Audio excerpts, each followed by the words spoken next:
Hamlet might well be the most famous play ever written in English. But despite the familiarity of phrases like to be or not to be, or to thine own self be true, if we really engage with this play, it might seem a bit confusing. Is Hamlet crazy, or is he faking it?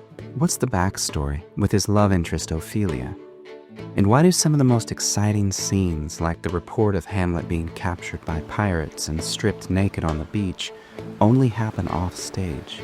These and many other puzzles in Hamlet can be unlocked with two surprising facts: that the character of Hamlet is actually based on Shakespeare himself, and that Shakespeare was actually the pen name of an Elizabethan nobleman named Edward de Vere, who preferred to write in secret.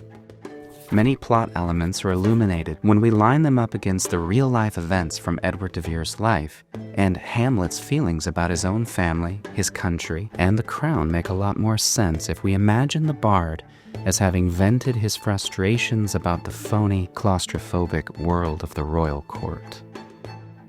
Scholars have agreed since the 1800s that the character of Polonius, father to Ophelia, is based on William Cecil, who was Queen Elizabeth's right-hand man and likely the most powerful man in England. He also happened to be Edward de Vere's father-in-law, and was notorious for his boring, long-winded speeches offering his children advice. In fact, the famous "To thine own self be true" speech was taken from an essay William Cecil wrote for his family, a manuscript circulated only within the Cecil household called Advice to a Son. In the play, Polonius interferes with his daughter Ophelia's relationship to Hamlet through spying and manipulation, which ultimately ends with him getting stabbed by a paranoid Hamlet. In real life, William Cecil was so controlling over his daughter Anne's marriage to Edward de Vere that he intercepted and copied their letters. Polonius's bloody end can give us a hint of what Edward de Vere really thought of his father-in-law. Let's talk about that famous to be or not to be speech. Scholars have suggested the book that Hamlet's reading before he gives that speech is Cardanus' Comfort by Girolamo Cardano. It just so happens that Edward de Vere personally commissioned Cardanus' Comfort to be translated into English when he was 23. So we know that he deeply connected with its existential themes and the comparison of death to sleep. Two of the most beloved characters in the play are Hamlet's friends, Rosencrantz and Guildenstern. These colorful names don't appear in Greek mythology or history like most of Shakespeare's names, which begs the question of where he might have heard them. Come to think of it, even the setting of Denmark in the castle Elsinore is quite uncommon in English literature. But in fact, Edward de Vere's brother-in-law was an ambassador to Denmark in the castle Elsinore in the 1580s, where he met one official named Rosencrantz and two named Guildenstern. It's fun to imagine him reading these names in a letter or government report and filing them away to be used in a play. Now let's talk about the pirates. There's an odd episode in Hamlet that happens while Hamlet is off stage on a sea voyage.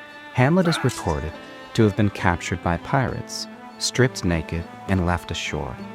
The whole event seems to be totally disconnected from the rest of the plot of Hamlet, and nobody ever mentions it again. So what gives? Well, in 1576, returning from a tour of Italy, de Vere was captured by pirates, stripped naked, and left ashore. And if the play is any indication, he still wasn't over it. But most intriguing of all is the scene where Hamlet coaches actors before their performance at the royal court, a play he hopes will catch the conscience of the king. This gives us a hint of how Edward viewed his role as Queen Elizabeth's favorite playwright. More than just an entertainer, de Vere strove to guide his queen and his country towards higher wisdom through what he put on the stage. Amazingly, the play ends on a tragic and, dare we say, biographical note, where Hamlet, seconds away from death, feels that his story has not been adequately told. He asks his most trusted friend, Horatio, to tell his story. "O God, Horatio, what a wounded name! Things standing thus unknown shall I leave behind me. If thou didst ever hold me in thy heart, absent thee from felicity a while, and in this harsh world draw thy breath in pain to tell my story. Why Horatio? Was this character possibly named after Edward's first cousin, Horatio de Vere? Is this a personal cry from the author himself? Things standing thus unknown shall I leave behind me. To learn more about Edward de Vere and the Shakespeare authorship question, please like and subscribe to the Shakespeare Oxford Fellowship's channel.